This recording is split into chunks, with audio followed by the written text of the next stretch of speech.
Good morning, guys. It's nice weather in here.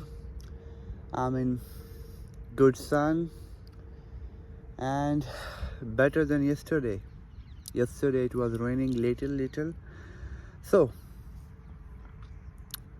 I want to talk about something very serious, something very uncommon because this is not common in most people.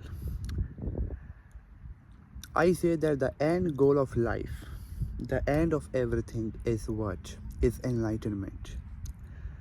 Because I say this to all the people, no matter what you do, you get married, you have children, you buy new things, you achieve everything in this world, or you get everything, from A to Z, whatever you may want, pets, animals, future, good life, whatever, businesses, so much money and everything, you can name anything that you may want, but then without conquering the mind, without getting to the state where there is no mind, you cannot be fulfilled. You cannot live at any way in life.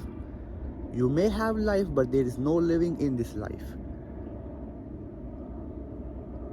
And it's kind of early to understand this. People get older and then they understand this at the age of 70.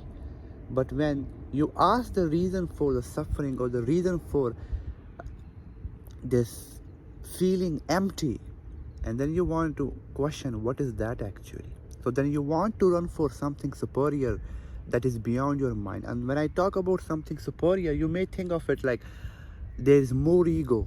No, it's not ego. It's something that is beyond the mind. It's something that fulfill you inside, and you no longer need outside world actually. And you still live in the outside world. Like, I may have everything that most people have, but I'm so careless about everything. It's like I don't care what I have, what I don't. I enjoy what I have, and I don't care if I have what I want or whatever. But then the fulfillment or the feeling of satisfaction is no longer dependent, is no longer attached to the world actually. Now the feeling of you and me and every one of us around us, your feeling is dependent on this world, connected to this world, how people are with you, how the world is with you, what you have and what you don't have, what is going on right now, what is the situation of your life right now. So you are completely controlled by this society or this world that you call. So enlightenment is to understand everything you are gathering, everything that you are collecting in this so-called world. I'm getting money, I'm getting respect, I'm getting this, I'm getting this possession, I'm getting this, whatever that you are trying to gather, whatever that you are trying to, like a Minecraft game that you are just trying to collect everything in this world. You go in and get a degree, you go in and get a money, so much money, and then after that you still feel empty. So my point is for the young people or for anyone is to first go for enlightenment, is to conquer the mind before you gather all this, make a family, do everything. You have to learn about yourself.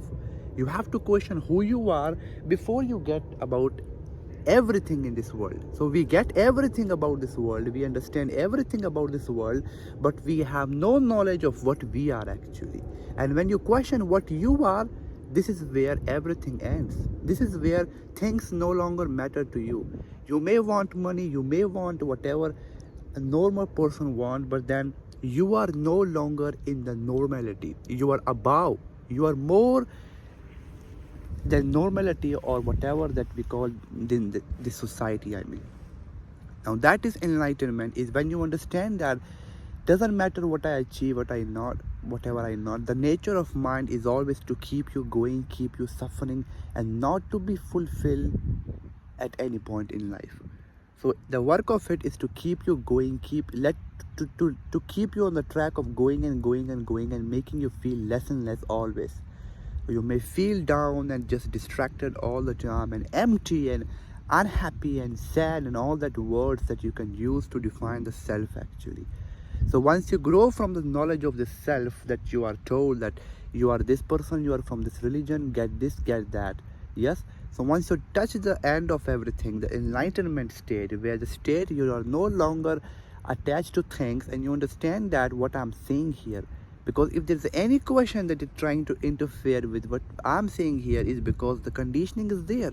So programming cannot let you be free. And that's why once you let the state is not the mind state, because there is no mind in that state has no connection with the mind. The state that I'm talking about has no connection with the mind. That state is beyond the knowledge of it, beyond the mind actually. And how can you define that state if it is beyond mind? Is there any way for me to define that state if I have no way, that mind has no access to that state actually? The greatest people and scientists who was here, they have experienced this, because life is not worth living without knowing it actually. And to know it, to understand that what is beyond mind, what is enlightenment, yeah?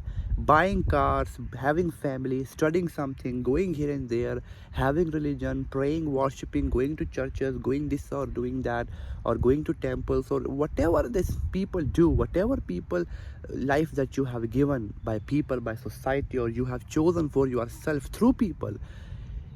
You are not happy if you are suffering. You think there is something more to it, and you think that there is an end to everything. Then you want to understand what is enlightenment. You want to question this. What is enlightenment? What is something that is superior than me? Is there something? And then when there is a state of no mind, that things that doesn't make sense. Like now, I don't know anything. Look at it. This is what it is. Like things are what they are.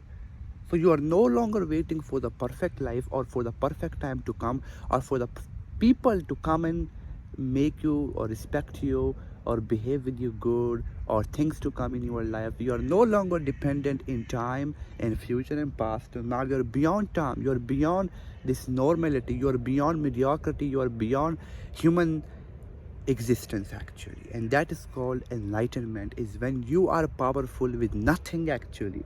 We are taught that to be powerful you need money, you need everything, but then we don't understand that you need to understand what you are before you gather everything. Because I attach myself to each and everything around me, so money, supercars and all that around me, but I forget to know who am I that I'm attaching myself with actually. Because when I attach, I get sad, I want something, I then feel empty, and I feel like I'm suffering because I don't have what I want. So now what is this I that is trying to suffer, or saying that I'm suffering? Who is this I actually, that I'm attaching everything to it? So when you understand it, what is this I, then you are free from it. And that freedom, you can live like normal people, but you are aware and you are in the higher state. And that is real life. That is everything. Otherwise, everything that you see in your life, everything is nonsense, have no value to you and to me, to anyone at all. Society has given values to each and everything, respect to each and everything, to every religion, to every things around you. Buying this house, going to this country, doing this and doing that. But when it comes to us, when we question something like what are this all? What are this all? Nothing but society has given value to. Then you don't want to put yourself in any value of society. You are beyond society now. You are beyond human existence and the knowledge of it. Because what is beyond knowledge is silence. Everything is made out of what? Nothing. Just a naming and identifications has ruined people's life and is ruining people's life. The only thing I say is to live with the higher state, the state of enlightened state. That state is a kind of state that has no connection with the mind, but mind has no control over that state, and that state does have a control over mind actually. So when we operate in fear, the mind is scared all the time, so you can let the state to control everything. Mind is confused, disturbed always, and disturbed and suffering all the time, because it is how it is programmed, and according to your conditioning and programming, you live and you suffer accordingly. But then when you want to question it, what is this fear, what is this shyness, what is this anxiety, what is this worrying, what is this all things, then you understand that what is happening to you. And then what you are, you get to know that I have no knowledge of me actually. I'm nobody. I was told everything. So then you are free from here. So you can be anybody. Now you're no longer in the identification that I'm this, I'm that, I'm not good enough, I'm not this, I cannot do this, I can't do this, I cannot live like this, whatever. So now you are no longer, you are enlightened person, you are beyond everything. And just remember this. Once you remember that you are enlightened without using yourself. So when I say I'm enlightened, I have no power to say this actually, because you cannot say this that you are enlightened. Does that mean? It has no knowledge, because beyond mind there is nothing, so you cannot name that nothingness. The moment you name that nothingness, you again put yourself into suffering. You start to gain ego, that now you say like, I am enlightened. What does that mean? People will not get you. What does that mean? It's beyond people, it's beyond the society. Enlightened simply means being happy with nothing, means you are beyond everything. The power of your happiness has no connection with this world actually. And now you understand that you are beyond shape, you are beyond everything. The ego has now disconnection and is disconnected from this world. The ego is now connected to something superior, and the ego has no control over that superiority. And ego cannot claim that I am that superior thing or state. The state has no connection with your ego, because the ego I is given to us by society, by people around us, that I am this, I am that, I don't like this, I don't like that, I don't like this food, I don't like that person, I don't like that city or this or that. So this is I who is making the all suffering. The moment you understand that what is this I doing to you and what is happening all the time, and then you are no longer going to name a lot, even though mind is there always. You gotta forget this, mind is always there to disturb you. No, this is not good. Reaction is always there. When as long as there is mind, there is reaction. So you are not free from anything. So in that not freedom, in that slavery of mind, you find something extraordinary that you cannot define for yourself or for people. But when you do remember anything about it, you feel better and you feel greater, because that's the state that all people need actually. I hope you got something. Thank you for watching this one.